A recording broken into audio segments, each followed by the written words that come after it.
കടക്കുപുറത്ത് ആര് ആരോട് പറഞ്ഞു? കടക്കുപുറത്ത് എന്ന് പറഞ്ഞത് ജനങ്ങൾ തിരഞ്ഞെടുത്ത് വിട്ട കേരളത്തിൻ്റെ മുഖ്യമന്ത്രിയാണ്. അത് ആരോട് പറഞ്ഞു? ഈ ജനങ്ങളോട് കാര്യങ്ങൾ പറയേണ്ട മാധ്യമപ്രവർത്തകരോട്. ശ്രീ പിണറായി വിജയൻ ആദ്യ മുഖ്യമന്ത്രിയായ സമയത്ത് ഒരു മീറ്റിങ്ങിൻ്റെ സമയത്ത് അവിടെ ജനങ്ങളോട് കാര്യങ്ങൾ സർക്കാരിൽ എന്ത് നടക്കുന്നു, ജനങ്ങൾ തിരഞ്ഞെടുത്ത് വിട്ട പ്രതിനിധികൾ എന്തൊക്കെയാണ് ചെയ്യുന്നത് എന്നൊക്കെയുള്ള അറിയിക്കേണ്ട ഉത്തരവാദിത്വമുള്ള ഫോർത്ത് എസ്റ്റേറ്റ് എന്ന് പറയുന്ന മാധ്യമപ്രവർത്തകരോടാണ് ജനങ്ങൾ തിരഞ്ഞെടുത്ത ശ്രീ പിണറായി വിജയൻ പറയുന്നത് കടക്കുപുറത്ത്. ഈ കടക്കുപുറത്ത് എന്ന് പറഞ്ഞതിൻ്റെ ഒരു അർത്ഥമെന്ന് പറയുന്നത് ഇവിടെ നടക്കുന്ന കാര്യങ്ങൾ, സർക്കാരിൽ നടക്കുന്ന കാര്യങ്ങൾ ഒന്നും ജനങ്ങൾ അറിയണ്ട, അത് ഞങ്ങൾ അറിഞ്ഞാൽ മതി, വേറെ ആരും അറിയണ്ട. അതുകൊണ്ടാണല്ലോ മാധ്യമപ്രവർത്തകരെ പുറത്താക്കുന്നത്. അതിനുശേഷം അദ്ദേഹം പല വേളകളിലായിട്ട് ഈ റൈറ്റ് ടു വിവരാവകാശ നിയമത്തിനെ അതിന് കടിഞ്ഞാണിടുക, പല പല ഡിപ്പാർട്ട്മെൻറ്റുകളിൽ. ഈവൻ ചൂരൽമലയിൽ ഒരു പ്രകൃതിക്ഷോഭം ഉണ്ടായ സമയത്ത് പോലും ശാസ്ത്രജ്ഞന്മാർ ജനങ്ങളോട് കാര്യങ്ങൾ പറയാൻ പാടില്ല, അതുപോലെ മെഡിക്കൽ കോളേജിലെ ഡോക്ടർമാർ ജനങ്ങളോട് കാര്യങ്ങൾ പറയാൻ പാടില്ല, വിദ്യാഭ്യാസ വകുപ്പിലെ ആൾക്കാർ ജനങ്ങളോട് കാര്യങ്ങൾ പറയാൻ പാടില്ല. പല വകുപ്പുകളിലും ഇങ്ങനെയുള്ള സർക്കുലറുകൾ, നിയമങ്ങൾ, ചട്ടങ്ങൾ ഒക്കെ ശ്രീ പിണറായി വിജയൻ്റെ ഭരണകാലത്ത് കേരളത്തിൽ നയമായിട്ട് കാണുന്നു. കാരണം ഈ നയം എന്നുള്ളത് കടക്കുപുറത്ത് എന്നുള്ള നയമാണ് CPM-നും CPI-ക്കും കേരളത്തിൽ ഉള്ളത്. അതാണ് ഈ ജനങ്ങളെ അറിയിക്കാൻ പാടില്ല.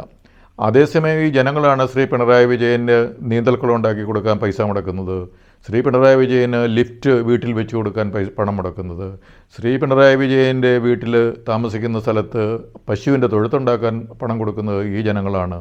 ആ പശുവിന് പാട്ട് കേൾക്കാനുള്ള സിസ്റ്റം വെക്കുന്നതും ഈ ജനങ്ങളുടെ പണം കൊണ്ടാണ്. അദ്ദേഹം സഞ്ചരിക്കുന്നത് ജനങ്ങളുടെ പണം മുടക്കിയുള്ള വണ്ടി, അതിൻ്റെ ഡീസൽ, അങ്ങനെയൊക്കെയാണ്. അദ്ദേഹം ചികിത്സിക്കാൻ അമേരിക്കയ്ക്ക് പോകുന്നത് ഈ ജനങ്ങളുടെ പണം ഉപയോഗിച്ചാണ്. അതേസമയം ഈ ജനങ്ങൾ കടക്കുപുറത്ത്, കാര്യങ്ങളൊന്നും അറിയണ്ട. അപ്പോൾ എന്തുകൊണ്ടാണ് ഇങ്ങനെയൊരു നയം, കടക്കുപുറത്ത് നയം ശ്രീ പിണറായി വിജയൻ അവലംബിക്കുന്നത്? അല്ലെ CPM-ഉം CPI-യും കൂടിയുള്ള ഈ കേരള ഭരണം ഇപ്പോൾ നടപ്പാക്കുന്നത്? അവർക്ക് മൂടി വെക്കാൻ കുറേയുണ്ട്, മടിയിൽ കുറേയധികം കനമുണ്ട്. അപ്പോൾ ഇത് ജനങ്ങൾ അറിഞ്ഞു കഴിഞ്ഞാൽ പ്രശ്നമാണ്. അതുകൊണ്ടാണ് ഈ മൂടി വെക്കാൻ വേണ്ടിയുള്ള ഈ ശ്രമം. പുറത്താരും അറിയാൻ പാടില്ല എന്നുള്ള, പുറത്താരും എന്ന് വെച്ച് കഴിഞ്ഞാൽ ജനങ്ങൾ അറിയാൻ പാടില്ല. ഈ സെക്രട്ടേറിയറ്റിനുള്ളിലോ അല്ലെങ്കിൽ ഒക്കെ നടക്കുന്ന സർക്കാരിൻ്റെ വകുപ്പുകളിലൊക്കെ നടക്കുന്ന കാര്യങ്ങളൊന്നും പുറത്ത് ജനങ്ങൾ അറിയാൻ പാടില്ല എന്നുള്ള നയമാണുള്ളത്. ഈ നയം ഇപ്പോഴും ശ്രീ പിണറായി വിജയൻ്റെ തട്ടകമായ കണ്ണൂർ ജില്ലയിൽ നടക്കുന്നു എന്നുള്ളതിൻ്റെ ഉദാഹരണം ഇപ്പോഴും നമ്മൾ കേട്ടുകൊണ്ടിരിക്കുന്നുണ്ട്. അവിടുത്തെ അദ്ദേഹത്തിൻ്റെ പാർട്ടിയിലെ തന്നെ ഒരു ഏരിയ സെക്രട്ടറി വരെ ആയിരുന്ന, 50 വർഷത്തോളം പാർട്ടിയിൽ ഉണ്ടായിരുന്ന, ജില്ലാ കമ്മിറ്റിയിലുമൊക്കെയുള്ള ഒരു നേതാവ് അവിടെ ഈ CPM പാർട്ടി ജനങ്ങളിൽ നിന്ന് പിരിച്ചെടുത്ത പണം മോഷ്ടിച്ചതിലും തട്ടിപ്പ് നടത്തിയതിലുമൊക്കെ ഉള്ള കാര്യങ്ങൾ ജനങ്ങളോട് പുള്ളി പറഞ്ഞപ്പോഴത്തേക്കും അദ്ദേഹത്തോടും പറഞ്ഞു കടക്കുപുറത്ത്. അപ്പോൾ എന്തുകൊണ്ടാണ് ശ്രീ പിണറായി വിജയൻ്റെ തട്ടകമായ അദ്ദേഹത്തിൻ്റെ ജില്ലയിലെയുള്ള, അദ്ദേഹത്തിനറിയാവുന്ന, അദ്ദേഹത്തിൻ്റെ കൂടെയൊക്കെ പ്രവർത്തിച്ചിട്ടുണ്ടാവുന്ന ഈ ഒരു CPM-ൻ്റെ പാർട്ടി അംഗത്തെ പുറത്താക്കിയത്? കാരണം അവർ ഈ പാർട്ടി പിരിച്ചിരുന്ന ഈ പണമൊക്കെ അവിടുത്തെ ജനങ്ങളുടെ പണമാണ്. ജനങ്ങളുടെ അടുത്തുനിന്ന് പല പല കാര്യങ്ങൾക്കായിട്ടാണ് ഈ പാർട്ടി CPM ഫണ്ട് പിരിക്കുന്നത്. രക്തസാക്ഷി ഫണ്ടെന്നോ അല്ലെങ്കിൽ മറ്റ് ബിൽഡിങ് പണിയാനെന്നോ ജാഥയ്ക്ക് വേണ്ടിയിട്ടോ ജില്ലാ സമ്മേളനമെന്നോ ഒക്കെ പറഞ്ഞിങ്ങനെ, അല്ലെ ഇലക്ഷൻ ഫണ്ടെന്നൊക്കെ പറഞ്ഞ് പിരിവ് നടത്തുന്നതൊക്കെ ജനങ്ങളുടെ പണമാണ്.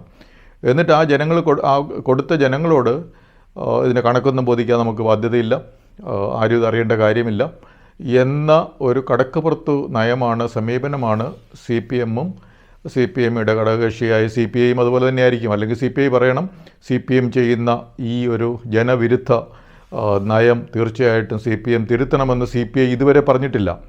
അതുകൊണ്ട് CPI-യും CPM-ഉം ഈ കടക്കുപുറത്ത് നയം ഇപ്പോഴും തുടരുന്നുവെന്ന് വേണമാണ് നമ്മൾ ഈ കുഞ്ഞികൃഷ്ണൻ്റെ പയ്യന്നൂരത്തെ ഒരു കാര്യത്തിൽ നിന്ന് നമ്മൾ മനസ്സിലാക്കേണ്ടത്. പക്ഷേ ഇതാണോ ഒരു നല്ല ഭരണകർത്താവിൻ്റെ, നല്ല ഭരണം നടത്തുന്ന ഒരു രാഷ്ട്രീയ പാർട്ടിയുടെ അല്ലെ ജനാധിപത്യത്തിൽ വിശ്വാസമുള്ള, ജനങ്ങളാണ് യജമാനന്മാർ, ജനങ്ങളുടെ പണമാണ് നമ്മൾ ഉപയോഗിക്കുന്നത് എന്ന് ചിന്തിക്കുന്ന ജനാധിപത്യ ബോധമുള്ള ഒരു മുഖ്യമന്ത്രിക്കും മന്ത്രിമാർക്കൊക്കെ യോജിച്ച ഒരു നയമാണോ ഈ കടക്ക് പുറത്തു നയം?